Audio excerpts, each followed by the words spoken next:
I recently bought this Seiko 61198160 and it's an absolutely beautiful watch. The reason I bought this watch was actually to use the hands on another watch. This is a Seiko 62 MAS, the 621780001, Seiko's first diver's watch. And these hands that are on this watch now actually came from this watch. Elliot, what on earth are you talking about? Well, basically, I was restoring the diver's watch and I found this beautiful new old stock dial. And what I didn't want to do is just shove some rubbish old hands onto that lovely new dial because it didn't feel quite right. And on top of that, the hands that came on my watch were bent. Can you see that little bend on the left-hand side of that hole there? So I bought this watch on eBay to use the hands because it has the same hands on my diver's watch. And in the process, you have to take the crown and stem out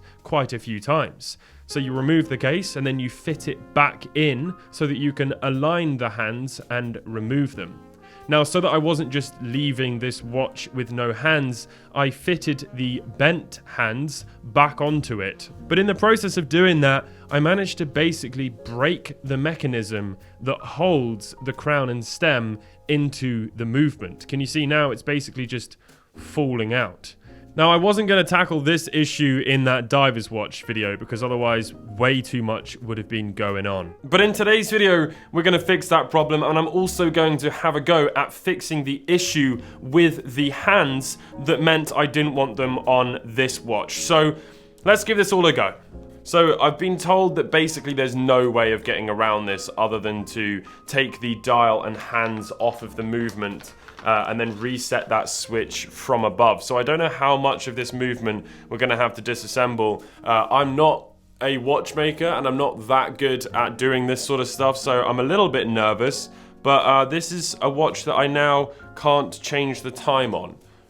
Which is not much of a watch, let's be honest. And I really would like to get this working again and added back into my collection, or actually worn on my wrist at all, because I bought this and then took the hands off of it to build my my other Seiko, and I've not actually gotten a chance to enjoy this, and it's a very, very nice watch.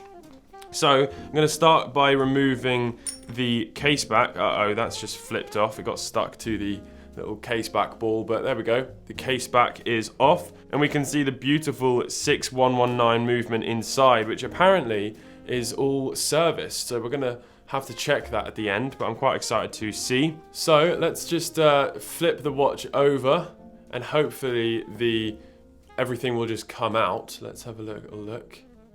There we go. Not too bad. I am slightly worried about how I'm going to change the time on this to get the hands to be aligned so that we can actually remove them, because obviously this is not clicking into place.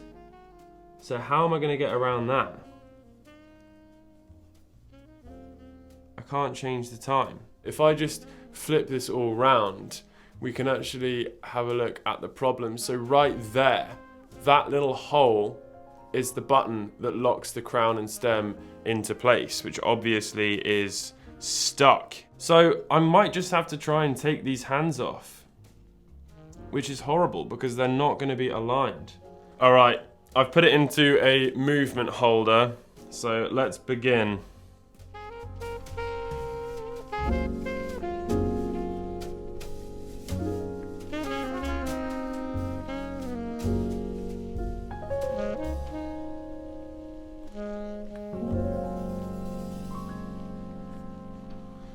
Well, they kind of aligned, but that would have been somewhat forceful. So I'm not actually sure if that was a good idea, to be honest with you. Anyhow, let's take everything off.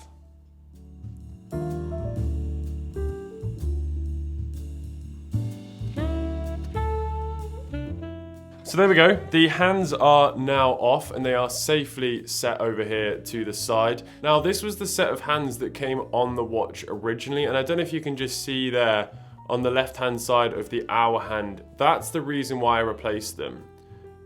Because it's slightly bent up from where it's been poorly removed, probably by someone like me, but obviously I got it like that.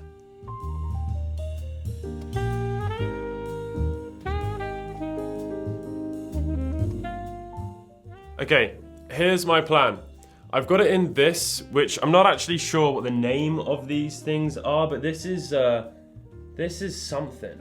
It looks actually like something that someone's made, because on the side there's a bunch of engravings. I wouldn't be surprised, because people didn't always have AliExpress. They would have had to have made their own stuff. So I've got it set into one of these holes here, and it's quite a snug fit. Now what I think I'm gonna do, I'm just gonna give this a go, and I'm gonna be very, very gentle. I'm gonna place this plastic over the top of the hand, and I'm gonna use a hand pusher like this one, which has a plastic tip, just to try and bend those edges that are stuck up down a little bit. I know this is really risky, but it is already kind of knackered, and it's worth a try.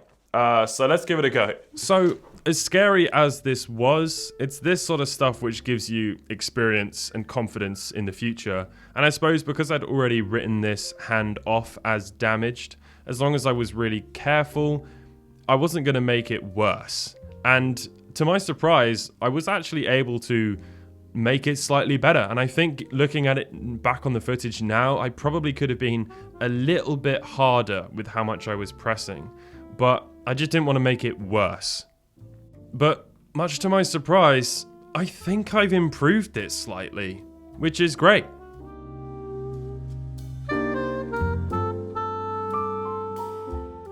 So the next thing to do is going to be tackle the actual problem, which is the button underneath this dial. So is there any dial feet screws on this? No, it doesn't. Oh no, there is. Okay, there is. They're very, very small, as you'd expect. They're just there. So let's go ahead and undo those.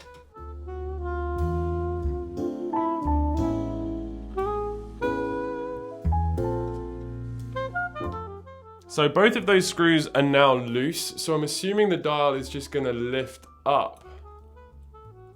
Let's have a look. Oh, it is. Okay, oh my goodness me. All right. Okay, it's off. Right, well this really is uncharted territory for me. So the first thing we have to do is remove this little clip. That is what's holding down the day wheel on this movement. Now I was just following a video by My Retro Watches. Big thank you to Mike, he's a great guy and has given me a lot of confidence in giving this stuff a go myself. So once we've got that clip off, we can lift off the date wheel. And then we need to take off this plate. Now, it's so hard to explain just how difficult this is. Everything is so small, and you have to be so delicate. You can see there I had magnetized tweezers, which is not a good thing. I need to get a demagnetizer. Not so bad for removing screws, but obviously a nightmare for refitting them. So I switched over to some brass ones. But yeah, you've got to make sure you're using the right screwdriver and the right tweezers. There's a lot of stuff you kind of need for this, but I will learn and I will improve. You can see here I'm like working out what way to actually pick up this plate. You know, you start questioning whether or not you know how to pick something up when it's this small. The date wheel there just springing off, and we can now begin fixing the problem. So this area here is where our problem is. This is the setting lever works. Now I'm sure I'm going to get names wrong. I will absolutely appreciate any advice and thoughts and comments and corrections in the comment section below, so go ahead. I'm very eager to learn. So these two screws can come off, and we can then remove the setting lever spring, which is this big plate here, and we can take it off. You can see the fresh blue grease on here, indicating that this definitely has in fact been serviced recently. And then we can flip it all around, and we're going to move this little toucan shaped thing, which is actually just called the setting lever, as far as I can tell. I'm not 100% sure. Now this arrow here is pointing at the issue. That setting lever is not supposed to be on top of that yoke spring. It's supposed to be like in front of it. So this is actually what the problem is. Now on the back of this setting lever is the little button that you press to get the crown and stem pushed in. So that is our issue. I mean, it took me quite a long time to figure all of that out, and I had to watch and study Mike's video very carefully, but I've successfully fixed my first ever mechanical watch issue. I can't believe it. So I set the setting lever down first, and then we can put the yoke spring in place using a piece of pegwood, and we can actually lock it behind the setting lever like this. Boom. There we go. And then the setting lever spring can be placed on top. And this is a sort of a plate as well that holds everything down under the correct tension and keeps it all secured in place. So I'm going to go back in with the screws and we can tighten this all back up again. Now, it's one thing to do all of this work and to do it all carefully and to get all the right parts, but even look at that hair. I mean, I don't think that this room is dusty. I hoover it all the time. I'm not wearing a fluffy woolly jumper, and look at the state of that hair on the crown. How do you keep an environment so sterile to actually do this? Honestly, I've got so much to learn. I'm really excited though. So we need to take out this little date jumper spring, I think is what that's called, so that we can put the date wheel back on. Again, you can see I'm struggling to pick this all up. I think I would fail a watchmaking course just by my inability to actually pick things up. So now we can put that spring back in place. This is honestly so exciting for me to be able to start actually doing work to a watch. This is the first step of something that I hope to do for a very long time, which is actually repairing watches. So who knows how far I'll be in a couple of years' time, but I don't intend on stopping. I would very much like to get good at this. So we can put that plate back in and all of the screws and tighten it all up. And yeah, I've basically fixed the problem. I forgot to even mention, look, the crown and stem is in. I did it. Well, hey.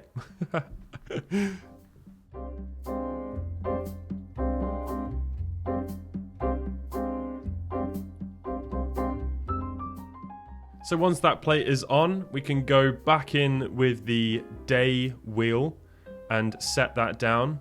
There's a small little lever that we've got to just pull so that it can actually click into place properly.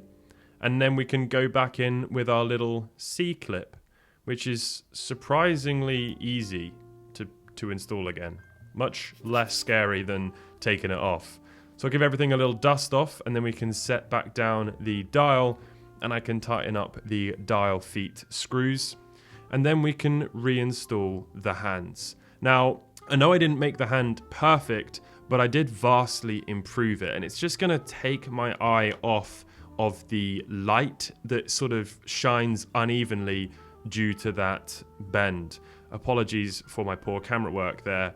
Eventually, once I've got enough money, I'd like to buy another camera and lens like this so that I can have another angle. So stay tuned for that. Hopefully I will in a few months, maybe a year's time. So we can put the second hands on, and at least I don't make the same mistake. Oh, sorry. And there it is, ticking away happily. So now we need to remove the crown and stem, and I was doing this much more carefully this time. Obviously I was too heavy-handed with it last time. And then we can set the case back onto the dial, flip it over, and reinstall the crown and stem.